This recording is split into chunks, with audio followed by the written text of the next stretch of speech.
avec des ailes et tout. Et il faut dire que tous les anges n'ont pas des ailes. Tous les anges n'ont pas des ailes. Non. Tous les anges n'ont pas des ailes.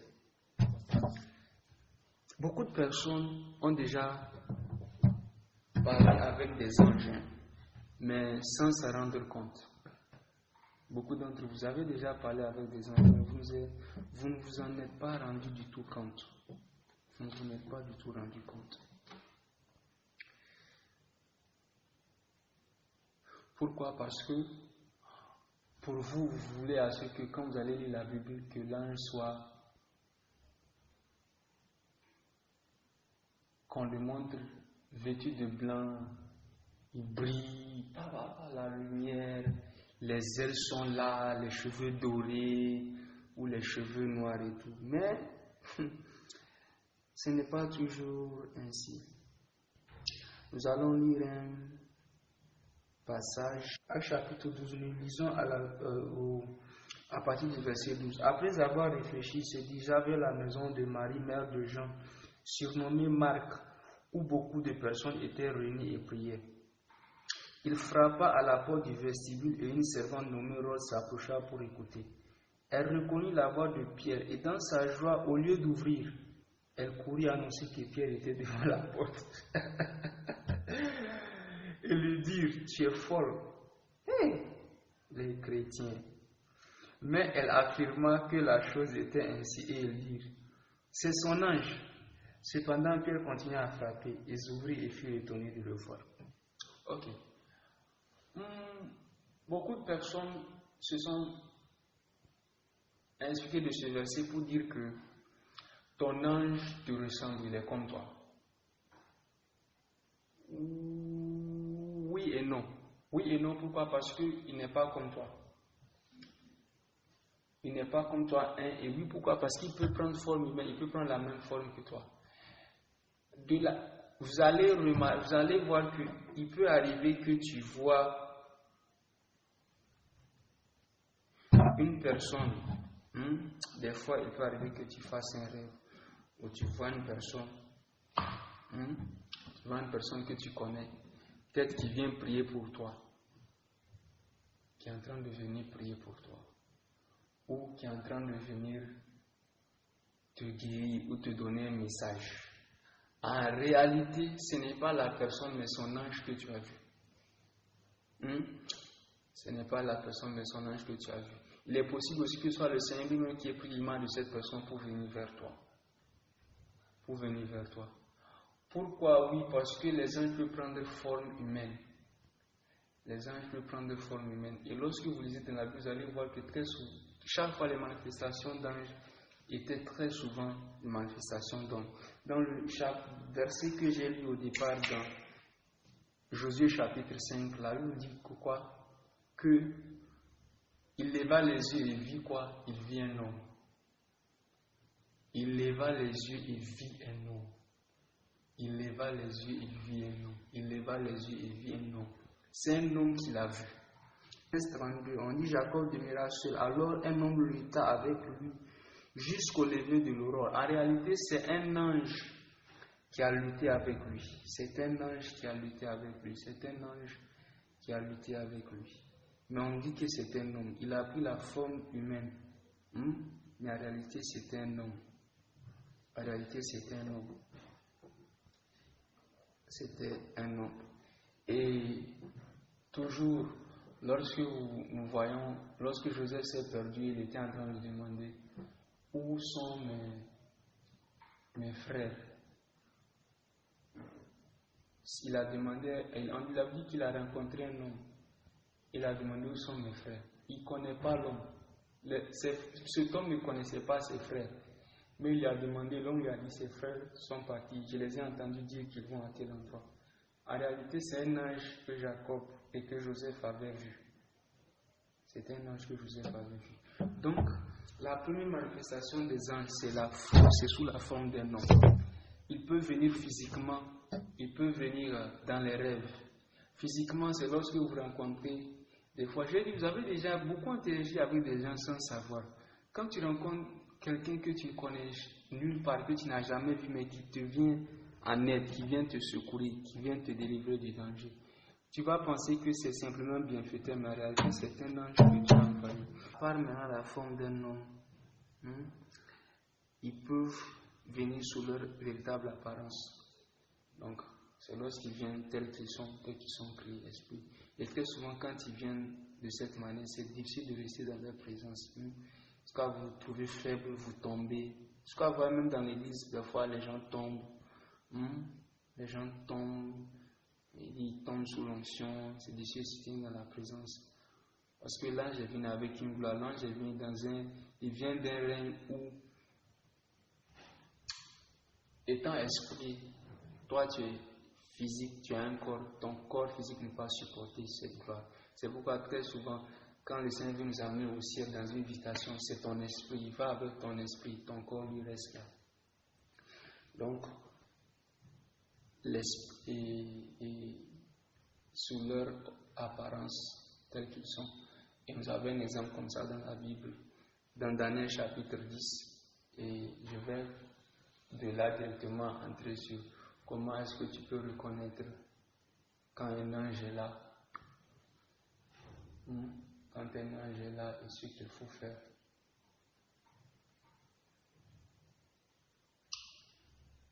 Ce qu'il faut faire. Ok.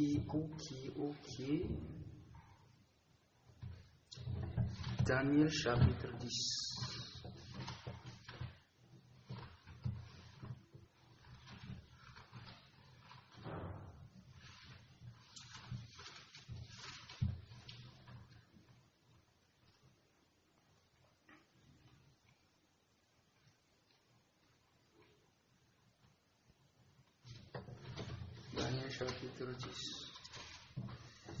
Daniel chapitre 10,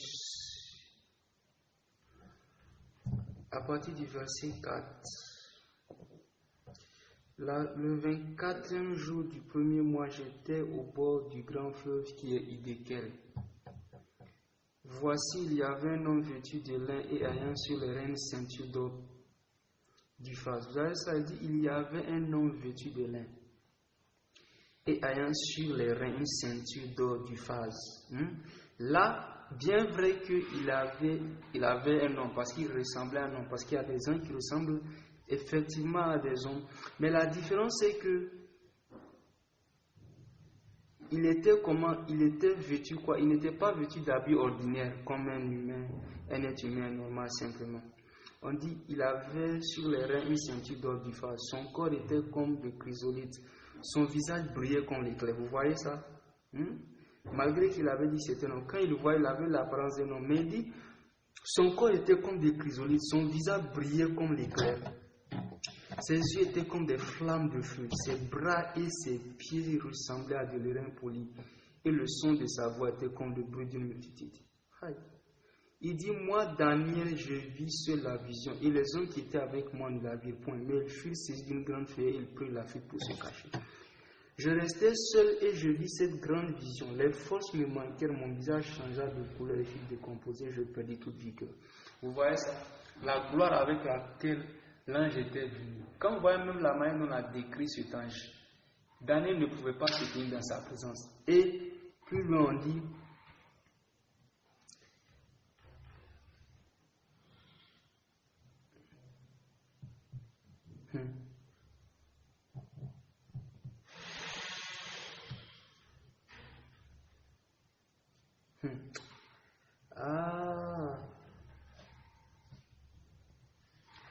on dit, décomposé, verset 9, j'ai entendu le son de ses paroles, et quand j'entendais le son de ses paroles, je tombais frappé d'étourdissement, la face contre terre, et voici une main me toucha, et secoua mes genoux et mes mains. Puis il me dit, Daniel, homme bien-aimé, sois attentif aux paroles que je vais te dire, et tiens-toi debout à la place où tu es, car je suis maintenant envoyé vers toi. Lorsqu'il me eut ainsi parlé, je me tins debout en tremblant. Il me dit, Daniel, ne crains rien, car dès le premier jour, tu as... Voilà.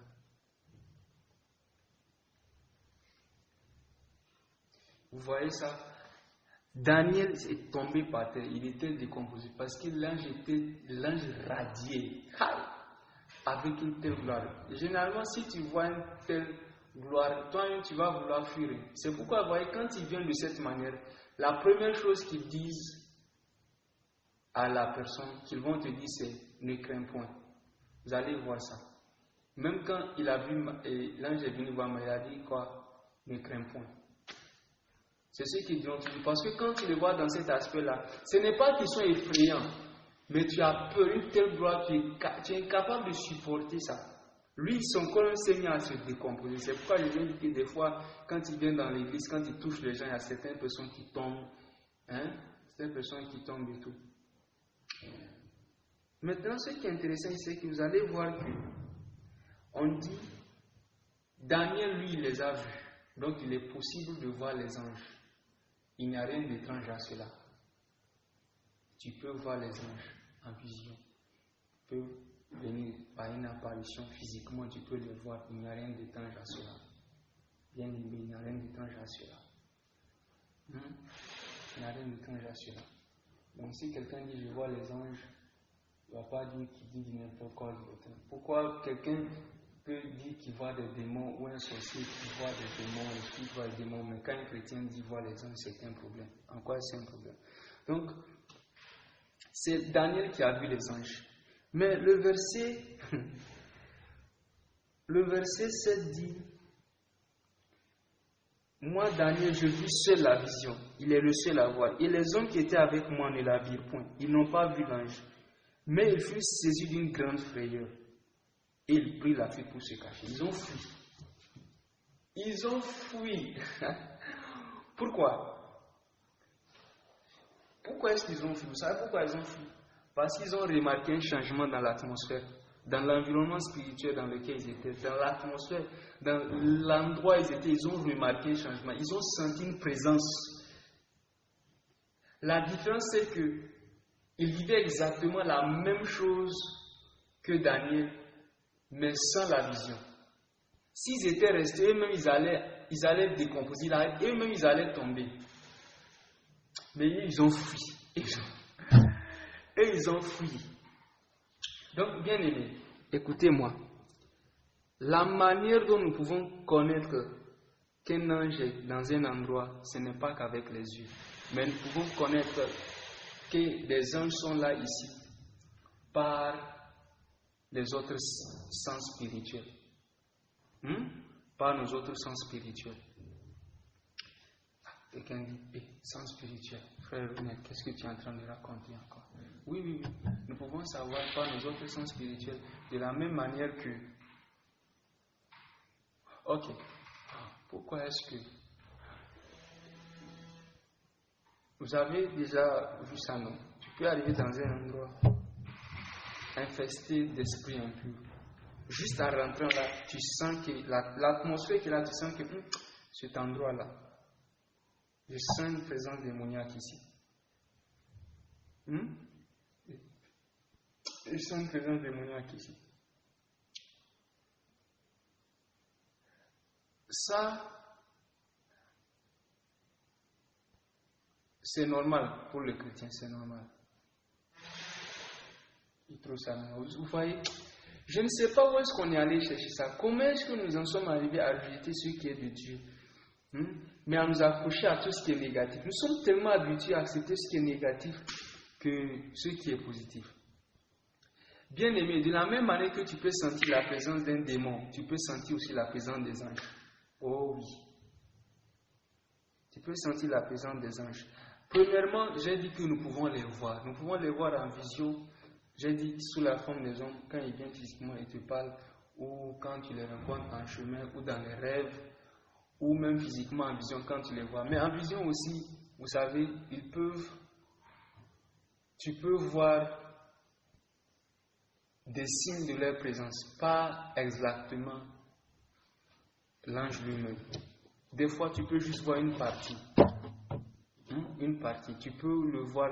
Des fois, tout ce que tu vois, c'est simplement son aile. Des fois, c'est simplement son aile que tu vas voir. Tu vas voir son aile une aile de l'ange rapidement, l'espace d'un instant, dans une vision, tu vois, l'aile qui est en train de passer, tu dis, ok, l'ange est là. Ou, ça peut être n'importe quelle partie. Des fois, c'est une partie du corps de l'ange que tu vois. Des fois, ça peut être les membres. Des fois, il s'est même arrivé des visions où tu vois le corps, mais tu n'arrives pas à voir la tête. Il est tellement géant, tellement élevé que tu n'arrives pas à le voir complètement. Tu n'arrives pas à le voir complètement. Donc, tout ça, c'est possible. Maintenant, par les autres sens. Par les autres sens, c'est, j'ai dit, le sens du toucher. Donc, tu peux savoir, soit par le témoignage intérieur que l'ange est là, ou soit physiquement. Soit physiquement. De la même manière que ces gens-là ont ressenti un changement dans l'atmosphère. Vous voyez, si on te ferme les yeux, et que tu touches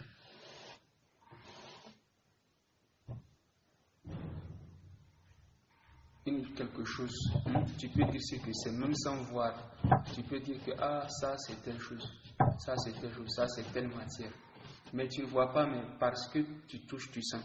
Des fois, quand les anges viennent, ils peuvent signaler ça en faisant un signe physique. Vous voyez, il dit ceci, il dit, et voici, il me toucha et secoua mes genoux et mes mains. Donc c'est l'ange. C'est l'ange qui a fait ça, mais il a dit une main m'a touché. Tous les pasteurs ne vous diront pas ça, mais la pasteur qui peut dans le domaine de la guérison des dons spirituels, souvent, vous allez, avant d'opérer, quand un ange vient, l'ange leur fait signe. Certains d'entre eux, ils sentiront l'ange poser sa main sur son épaule. Donc, il va sentir la main sur son épaule, il saura que, ok, l'ange est là, c'est le moment de passer à l'action. C'est le signal. Pour d'autres, c'est un signe physique. Pour d'autres, c'est...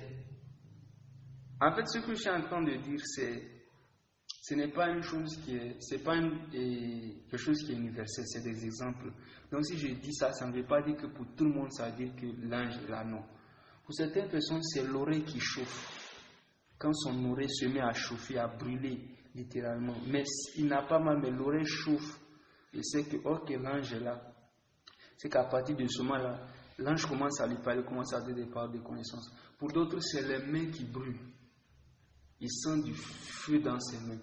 Pour d'autres, il sent du feu dans ses pieds. Pour d'autres, il sent même comme s'il y avait quelqu'un qui se tient à côté de lui. Mais il sent le feu. Littéralement, comme s'il tenait à côté d'un mur de feu. Des fois, il sent... Ok.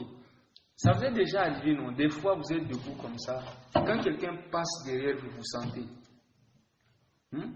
Vous sentez. Par exemple, une fois, dans un groupe d'intercession, dans l'église, nous étions en train de prier. Nous étions assis, les yeux étaient fermés. Pendant que nous prions comme ça, j'ai senti quelqu'un passer à côté de moi. Littéralement, vous voyez, quand quelqu'un passe à côté, il y a un mouvement, tu sens ça, tu ressens ça physiquement et tout. Pas seulement que tu le vois, mais celui-là, malgré que j'avais les yeux fermés, c'était tellement réel que quelqu'un était passé comme ça à côté de moi. Et j'ai ouvert les yeux, j'ai dit, vous avez senti? J'ai demandé aux autres, ils ont dit quoi? J'ai dit, quelqu'un vient de passer. Ils ont dit, ah bon? Mais la présence qui est passée n'était pas une présence hostile. Je vais en parler, parce que ça ne fait, ce que je suis en train d'expliquer, ça ne veut pas dire que tout ce que tu sens, ça dit que c'est un ange. Comment différencier? Donc, ce n'était pas une présence qui était hostile. Je n'ai pas eu peur ou quelque chose comme ça. Donc, c'est aujourd'hui, avec le temps, je me rends compte que, c'est un ange qui est passé. Si j'avais su tout ce que je savais aujourd'hui, l'ange n'allait pas partir comme ça. L'ange n'allait pas partir comme ça. Il allait dire quelque chose. Pourquoi est-ce qu'il est là? Pourquoi la science a présent de cette façon? C'était à dessein. Donc, le toucher. Ils peuvent te toucher et tu sauras qu'ils sont là. Des fois, tu peux ressentir littéralement leur présence quand ils viennent par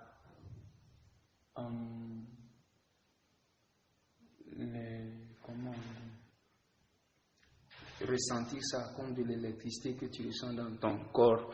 Ils peuvent faire ça aussi, produire cette sensation de chaleur, d'électricité dans ton corps. Tellement réel, physiquement. Tu peux le ressentir. Des fois, tu peux ressentir le mouvement de leurs ailes sur ton corps, sur ton visage. Quand il va, tu peux sentir même carrément son aile t'effleurer le visage, ou même t'effleurer le visage. Des fois, il pose la main sur sa tête, toucher une partie de ton corps et tu sauras que, ok, l'ange est là. Donc, les anges peuvent se signaler de cette façon, en amenant dans notre règne spirituel leur environnement. Quand ils imposent leur environnement dans notre environnement, vous sentez tout de suite qu'il y a un changement, il y a quelque chose qui a changé là, tu sais que, ok, ils sont là. Ils sont là. Donc, ça peut être de diverses manières. Donc, par le toucher, la vision, peut-être par les sensations que vous avez, par les images intérieures, l'esprit de Dieu peut vous dire qu'il est là, vous pouvez le voir.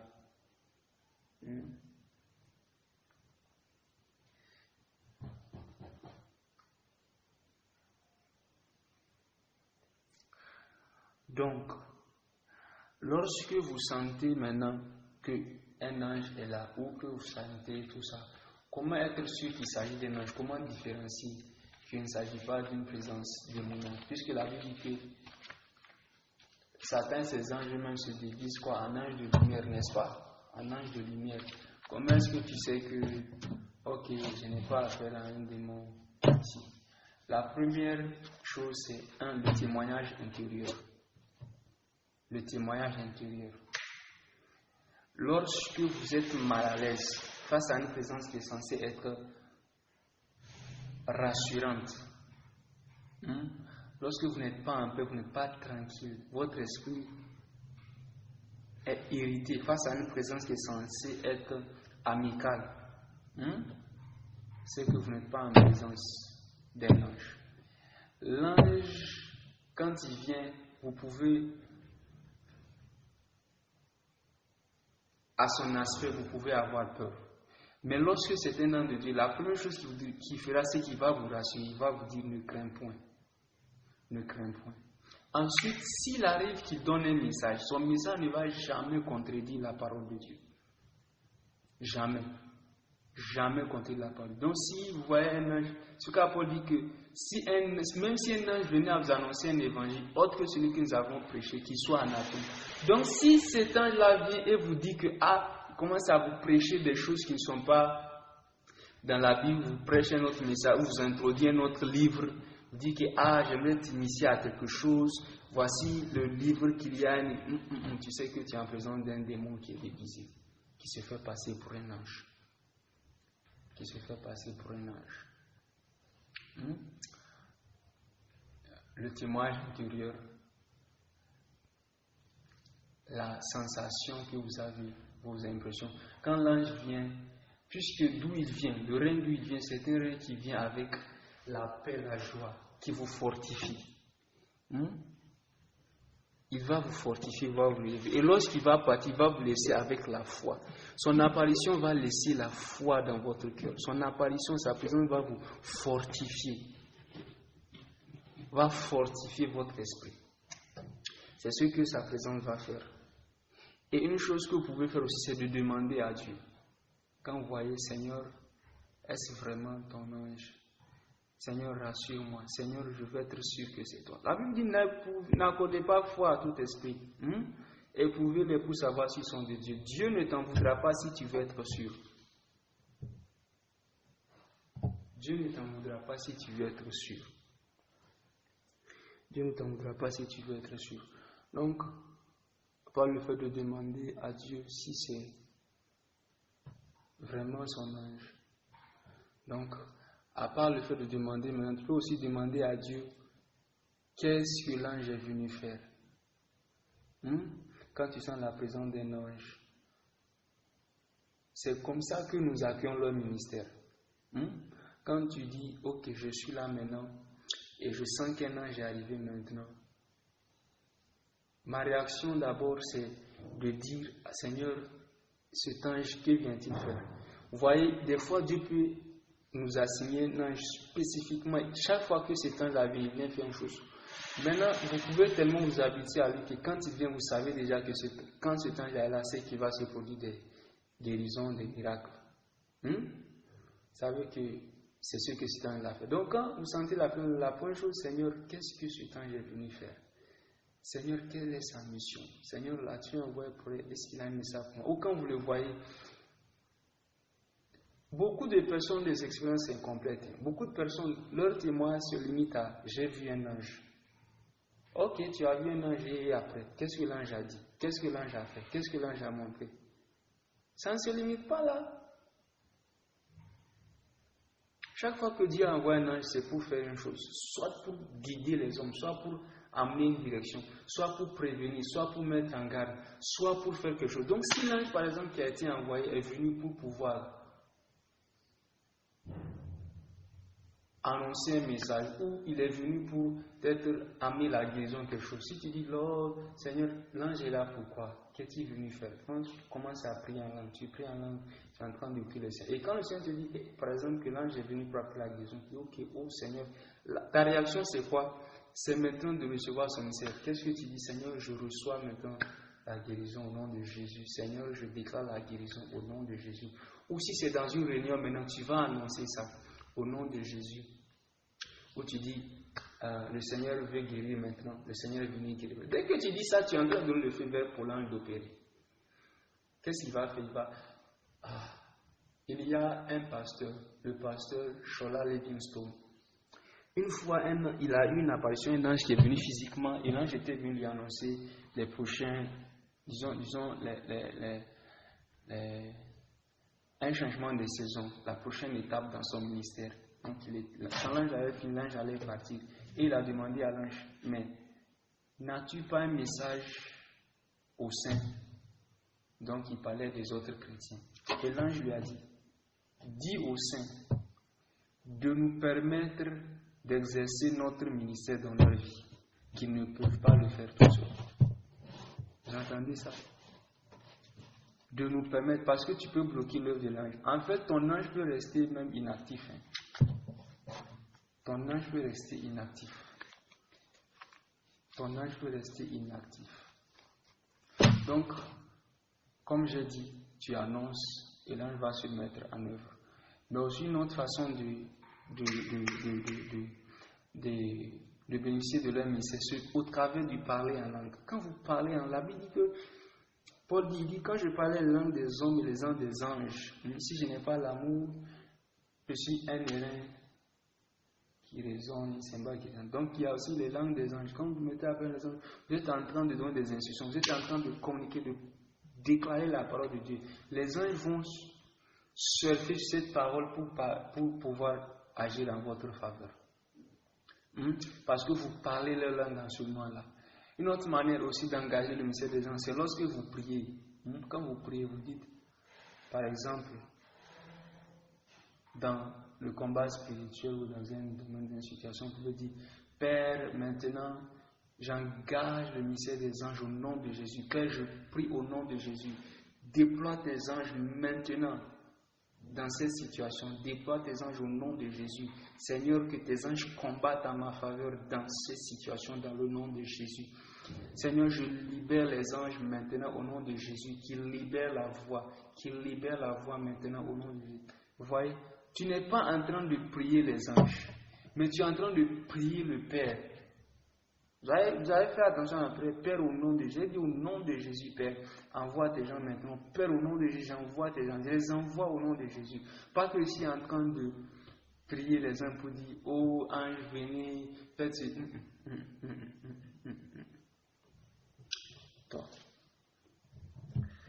Donc, pouvons engager leur ministère de cette façon.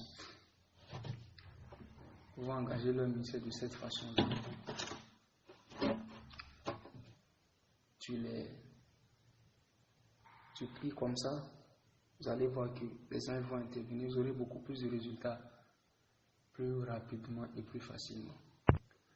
Donc, le ministère des anges est réel. Lorsque nous sommes conscients de leur ministère, nous allons beaucoup plus bénéficier, voir plus de manifestations, d'interventions angéliques dans nos vies. Vous voyez, la Bible dit que l'ange de l'Éternel campe autour de ceux qui les craignent, les a du danger. Ce n'est pas que l'ange vient, il campe, il est là. 24 heures sur 24. Quand tu es réveillé, quand tu dors, quand tu es dans la douche, quand tu es dans la rue, quand tu sors, il est là. Il est avec toi, il ne quitte pas. Vous voyez, c'est la raison pour laquelle vous ne devrez pas avoir peur. Qui t'a dit que tu es sûr? Qui t'a dit que tu es sûr? Quand tu marches, il faut savoir que tu n'es pas sûr. Bien aimé, ce n'est pas normal. Vous allez voir que les fils d'Agar, les enfants les fils d'Agar, ces personnes qui vont aller voir des sorciers, des marabouts, on va leur donner des choses, des protections, des trucs. Quand ils prennent ça, s'ils voient l'assurance avec laquelle ils parlent, certains vont te dire que je ne suis pas seul, je ne suis pas seul. Ils sont tellement, mais ils ne voient pas la chose, mais ils sont tellement sûrs. Alors que nous qui avons ce qui est réel, ce qui est vrai, toi tu as peur. Imagine que tu vois l'ange comme tu te vois là, il est avec toi. Et tu es le seul à le voir et tu es en train d'aller quelque part. Et il est tard dans la nuit. Je suis sûr que quand tu seras en train de partir, tu n'auras pas peur. Pourquoi? Parce que tu le vois à côté de toi, n'est-ce pas? Maintenant, imagine que tu ne le vois pas. Tu auras peur ou pas? En réalité, tu ne devrais pas avoir peur. Pourquoi? Parce qu'il est là. Le fait que tu ne le vois pas, vous dire qu'il n'est pas là. Non. Il a pris pour son serviteur. Et ses yeux sont ouverts. Il a vu la montagne remplie de chars, de feu et de chevaux. Ce n'est pas au moment où ses yeux sont ouverts que les chars de chevaux et de feu sont venus. Ils étaient déjà là. Mais il avait peur. Quand il les a vus, il a pris de l'assurance. Bien aimé, la Bible dit que nous marchons non par la vue, mais par la foi. Je sais que je ne suis pas seul. Donc, mon attitude est telle que je marche comme s'il était là. Je marche comme si l'ange était là.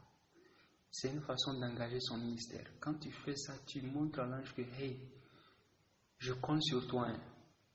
Je compte sur toi. Tu es chargé de ma protection. Amen. Donc quand tu fais ça, ton ange ne sera pas passif. Qu'il soit sans boulot, au chômage. Amen. Donc le mystère des anges est réel. Le mystère des anges est réel. Mais toujours est-il qu'ils sont au service de Dieu et nous aussi nous sommes au service de Dieu. Et nous et les anges, tout ce que nous faisons a pour but de glorifier Dieu. Donc, c'est un peu ce que je voulais dire. J'espère que vous avez été bénis au nom de Jésus. Amen.